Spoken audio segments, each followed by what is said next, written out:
El fin viene, se ha despertado contra ti, he aquí que viene. En un contexto de mayordomía, ¿por qué traer un texto como este a colación?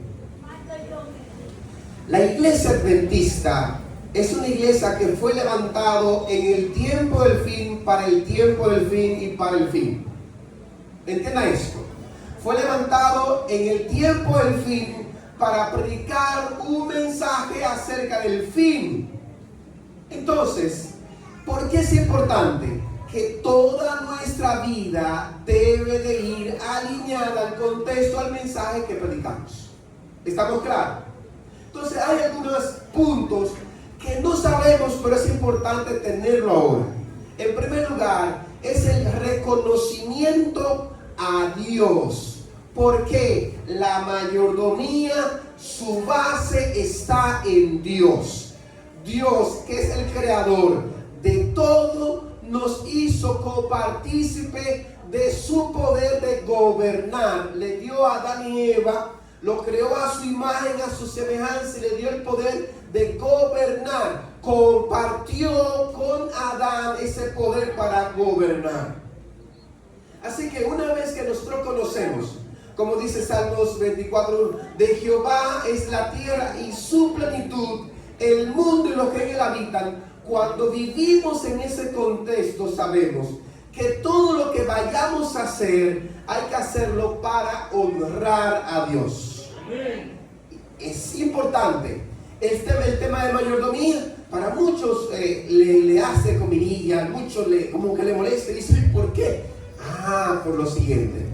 La mayoría de nuestro tiempo, la mayoría de nosotros gasta más, el 80 o más % de su tiempo planificando para conseguir dinero. O sea, gran parte de nuestra vida y en nuestra juventud la gastamos para conseguir dinero. Noten ustedes que gastamos el talento, la fortaleza y el tiempo para conseguir dinero. Claramente, lo que conseguimos con el talento, con la fuerza y con el tiempo es la representación de nuestra vida. ¿De acuerdo? Así que si nuestra vida debe estar orientada a Dios, debemos honrar a Dios con lo que hacemos con la vida. En segundo lugar, para la Biblia, el tema de la mayordomía y la finanza, el dinero, es de mucha importancia. Noten esta edad. De 40, aproximadamente 40 parábolas hay en el Nuevo Testamento. 26 de esas parábolas, de 40, 26 parábolas hablan acerca del dinero.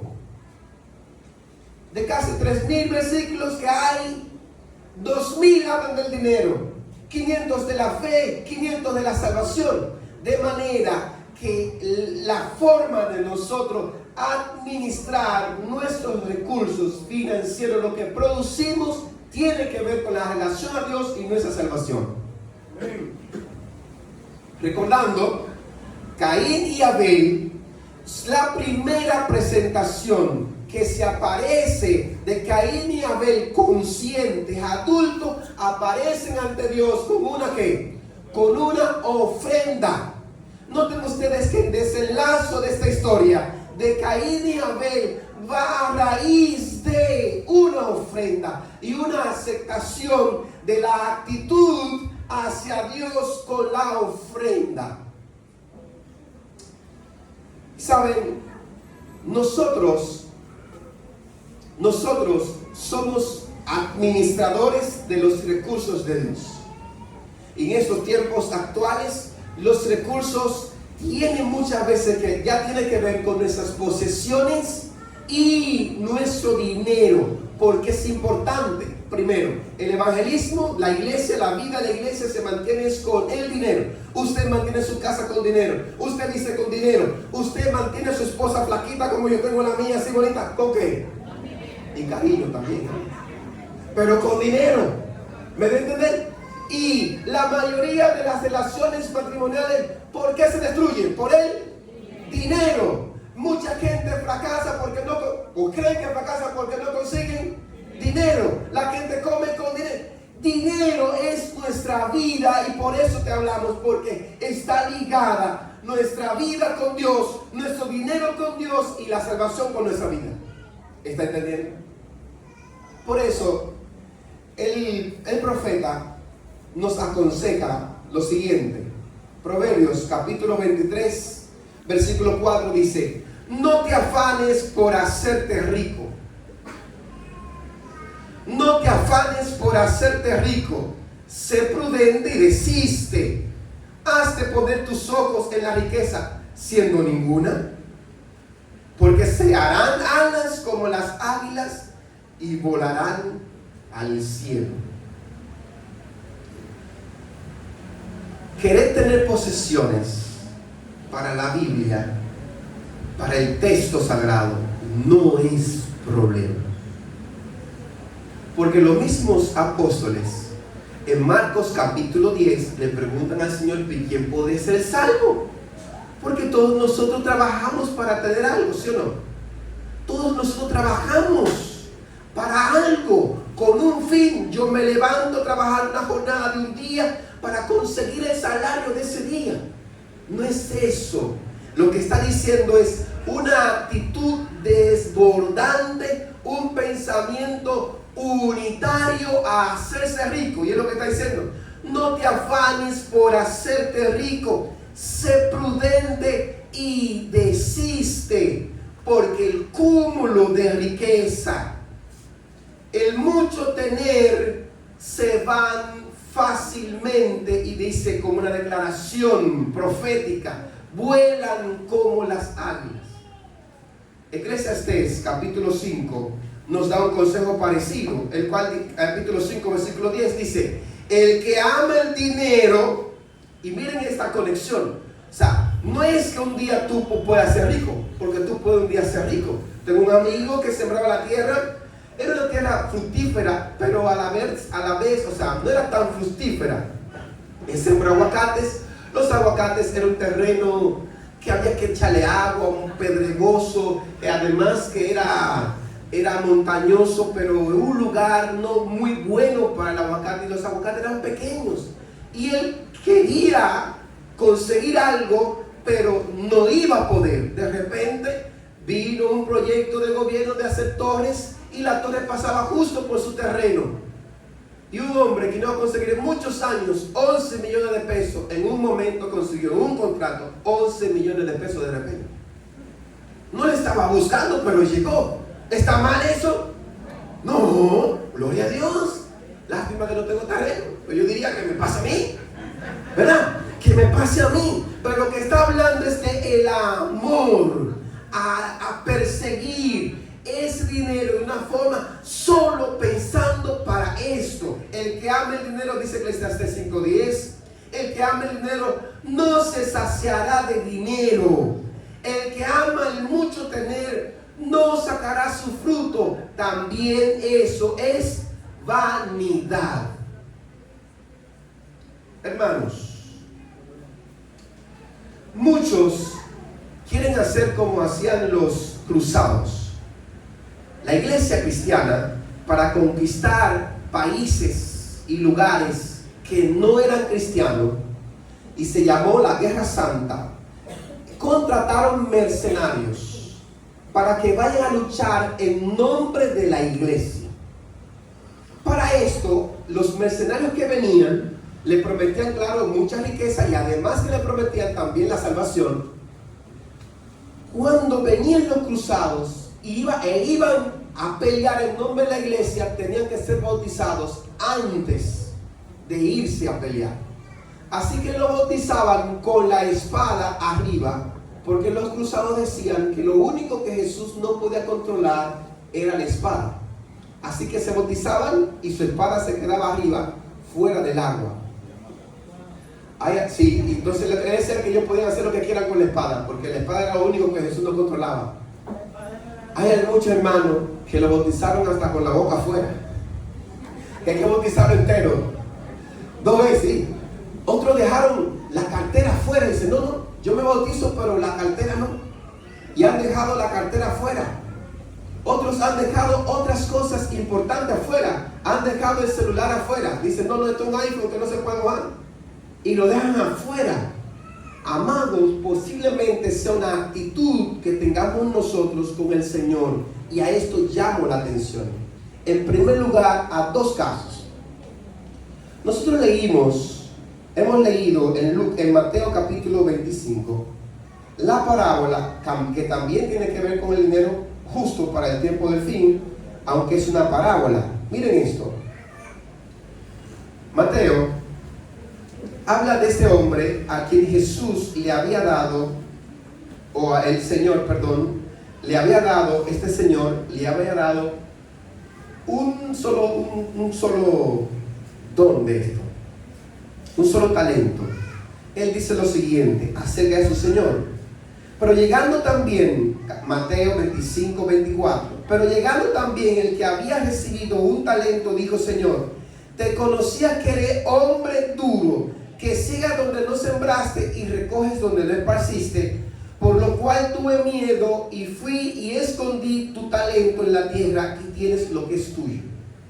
Miren, noten bien, en esta parábola que claramente lo que aplica es que el Señor nos da según la capacidad, así nos va a juzgar. El que es fiel en lo poco también será fiel en lo mucho.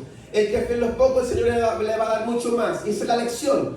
Pero en este caso particular, ese que se le dio un talento dijo: yo te conocía, le dice el Señor. ¿Qué cosa decía el Señor? Yo te conocía, pero como no lo conocía bien, lo describió de una manera incorrecta.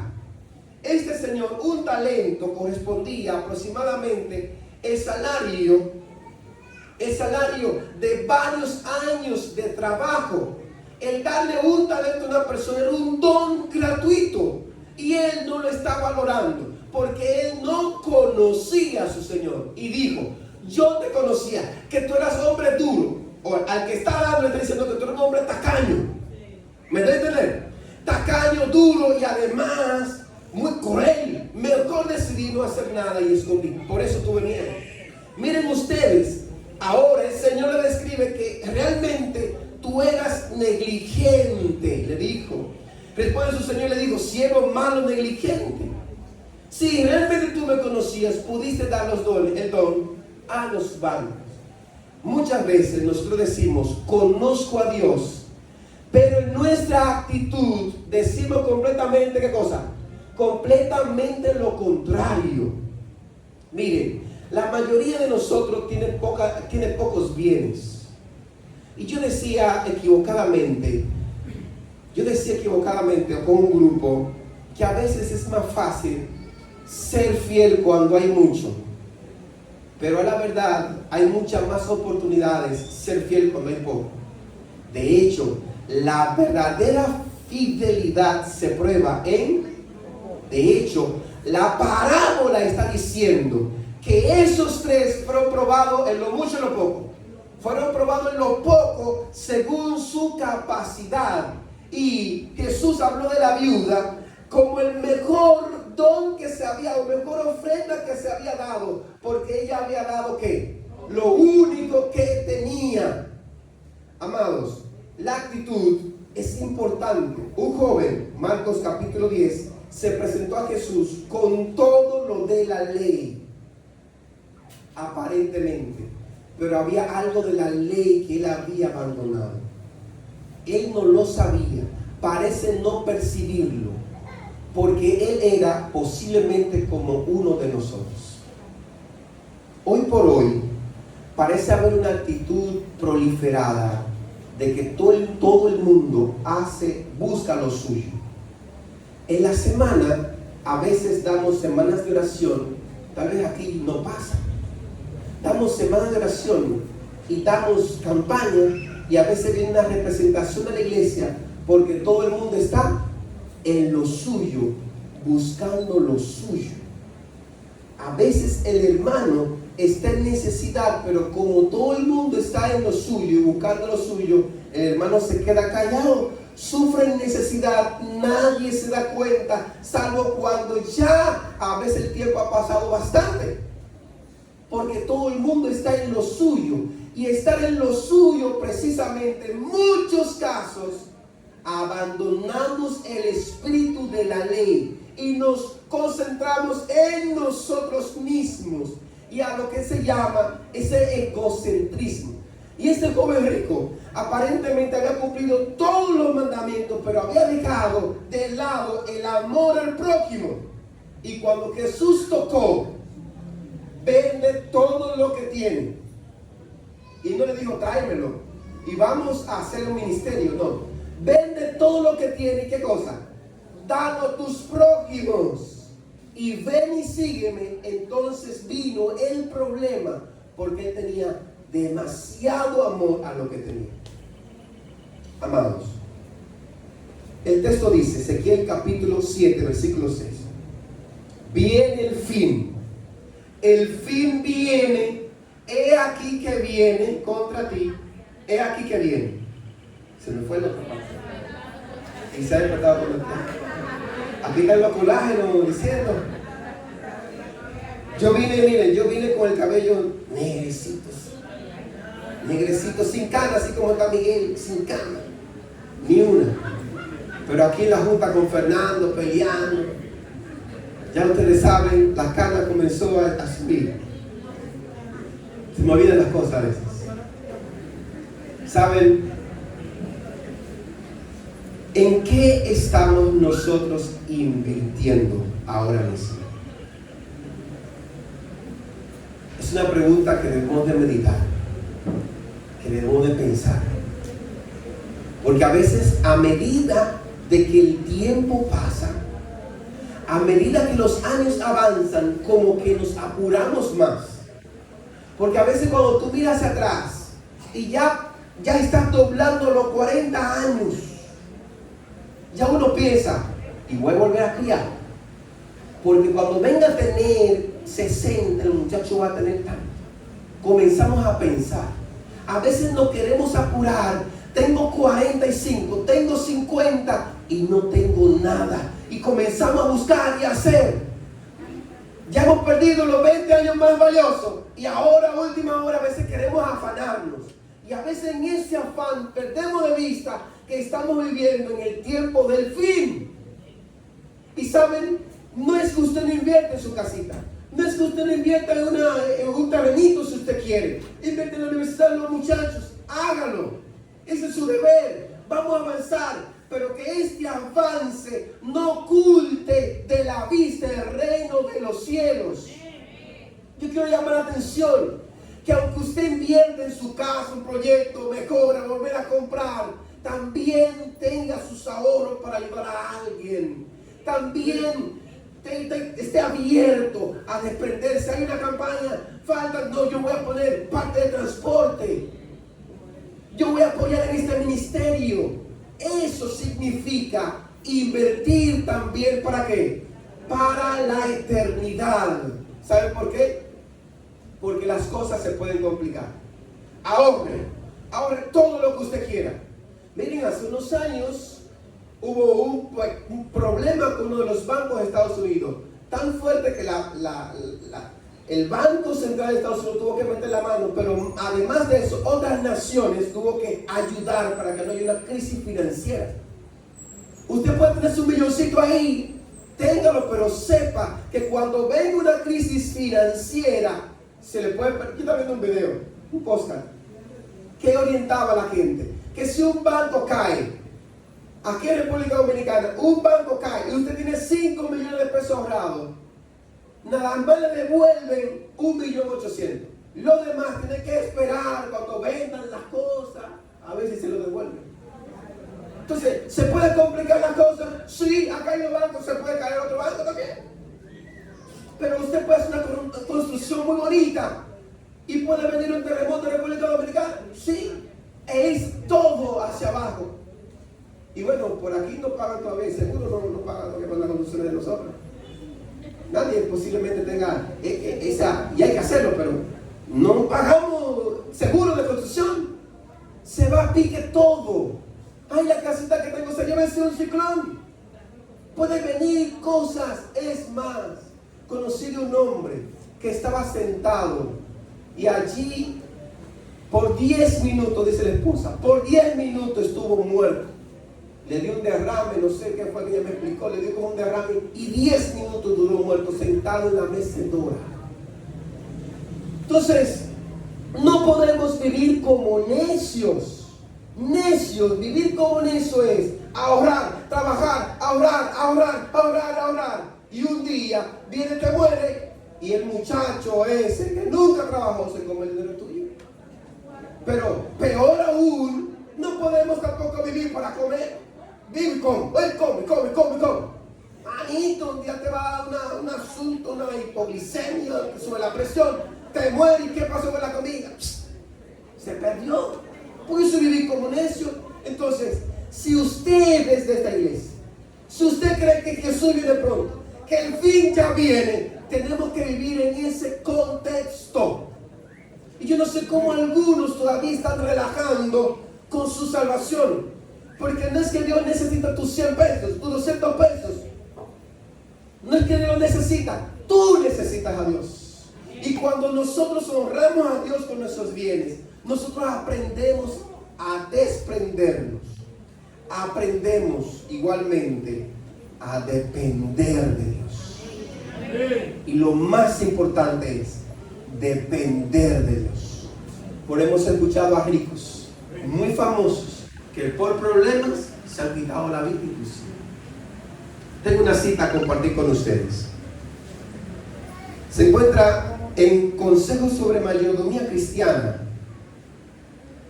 página 212. Podéis acumular todo lo que deseáis. Podéis conservarlo con todo el celo, cuidado de que seáis capaces. Y a pesar de todo, Dios puede dar la orden en unas pocas horas, un fuego que nadie puede apagar. Por otro lado, en la página 214 dice: llegó el momento.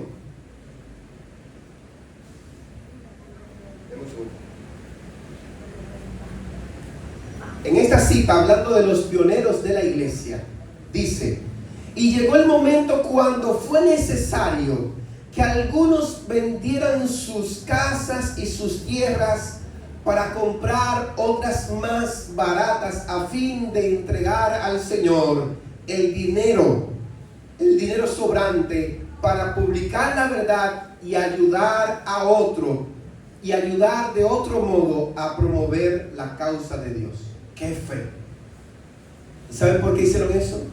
Porque en ese momento ellos estaban seguros de que Cristo viene pronto. Eso hicieron los pioneros. Y yo les pregunto, ¿estamos seguros de que Cristo viene pronto? A Mateo, su riqueza. A Andrés y a Pedro en su pobreza. Llegó la misma prueba. Cada uno hizo la misma consagración. En el momento del éxito, cuando las redes estaban llenas de peces y eran más fuertes los impulsos de la vida antigua, Jesús pidió a los discípulos a la orilla del mar que dejen todo para dedicarse a la obra del Evangelio. Así también es probada cada alma para ver si el deseo de los bienes temporales prima sobre la comunicación o la comunión con Cristo. Amigos míos y hermanos, el fin viene, y de la única manera que nosotros podemos estar preparados es confiando todo al Señor, ahorrando para la eternidad. Yo les he contado una experiencia que vivimos en la casa, en mi casa, y que hoy la contamos como una maravilla de Dios. Miren, cuando nosotros estamos en prueba, a veces solo miramos nuestro alrededor y el momento, pero no miramos el futuro.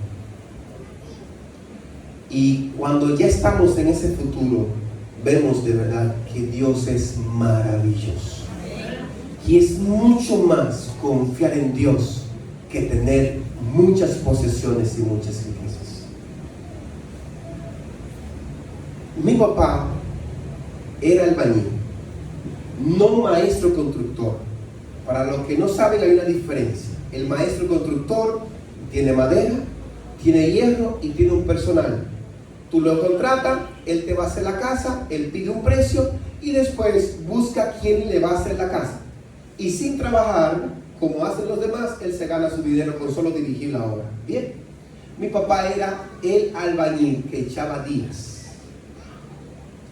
Nosotros somos 4 hermanos, 2 hembras y 2 varones. Fuimos cristianos en una comunidad familiar donde somos todos Peña o Rosario.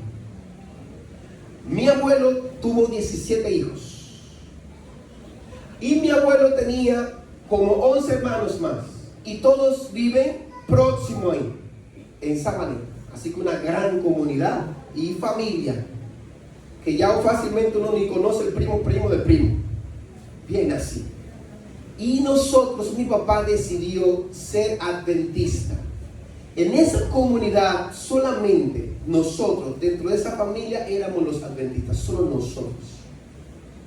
En la comunidad hay otro señor que era donde nos reuníamos posteriormente, porque antes veníamos a Barsequillo como 5 kilómetros de la casa para ir a la iglesia. Usted posiblemente no sabe lo que significó ser adventista 35, 40 años atrás. Como 36 años atrás aproximadamente. No sabe lo que significa, pero significó mucho para nosotros. Primero, los trabajos y la tendencia y conseguir trabajo se redujo igualmente. Además que era chiripero, no podía salir cualquier día de la semana porque había un día que él reposaba. Y si le tocaba más tarde, el viernes, se quedaba sin trabajo, no va a trabajar. Y a veces trabajando, ya de domingo, de lunes a viernes, pagaban los sábados. Y después de pasar la semana entera trabajando, venía el viernes con la mano vacía. La familia atacándolo. Tú vas a dejar morir a esos muchachos, pero no ya trabajar el sábado. Una presión constante. La familia se reían de distintas maneras. Una de esas escuchamos en ese tiempo Radio Amanecer y decía, ¿cómo que se llama la radio? Radio Despertar, que usted escucha siempre. Así le decían a Radio Amanecer. Y a veces le dicen, Dani, ¿cómo que canta tu papá? Más allá del sol. Porque papi se levantaba todos los días a las 5 de la mañana a cantarnos. Con una canción nos despertaba. Y estudiamos todos los días a las 5 de la mañana. Miren, para que ustedes entiendan, en la escuela primaria, yo estudié en 2 escuelas primarias, en el sector que llegaba hasta 5º y otro sector que se llama el Carril que llegaba hasta 8º. Y de 8º entonces me trasladé al liceo vespertino La Pared de Jaina. Y en ninguno de esas escuelas, el único adventista por mucho tiempo era yo, de todos mis compañeros. Yo no fui a fiesta, yo no fui a nada de eso, así que imagínense toda la presión. Pero especialmente la presión económica fue bastante fuerte. La presión familiar. Y amados, actualmente Dios proveyó. Dios proveyó de tal modo que ahora mis 3 hermanos son de la iglesia. Mi hermana mayor es directora del colegio. Mi hermano mayor trabaja también en el Colegio Vida Esperanza. Mi otra hermana es también orientadora en el Colegio Central de San Pedro. Y yo soy pastor. Dios nos pagó carrera y nos pagó boda. Pero más que eso, mi papá no pasó toda la vida trabajando. Cuando yo tenía como 8 años, ya 10 años, 2 años después que mi papá, 8 años, mi papá viajó para trabajar fuera y conseguir más dinero. Y 2 años después se accidentó de trabajar. 2 años después, el primer año entró, hizo la casa, marcó la casa y la subió y le echó plata. El segundo año se fue, la pañetó. Y cuando se fue otra vez para el tercer año, se asientó. Y tuvo una lección en la columna que no pudo trabajar más albañilería. Yo tenía 10 años cuando eso pasó. Hoy, mi papá vive bajo un techo. Tenemos nuestra casita. Vivimos y mi papá nunca volvió a trabajar lo que él sabía. Nunca volvió a trabajar albañilería. Y Dios proveyó. Hoy mis hermanos tienen su familia y están trabajando para Dios. Dios proveyó. Dios provee y especialmente se grandifica el Señor cuando no hay nada y le somos fieles. Hoy yo te animo a que sea fiel a Dios, pase lo que pase. Es difícil aguantar, sé fiel a Dios. Es difícil soportar, sé fiel a Dios. Cuando no hay nada, sé fiel a Dios. Cuando ni siquiera hay arepa de esa con sal para el desayuno el sábado, sé fiel a Dios.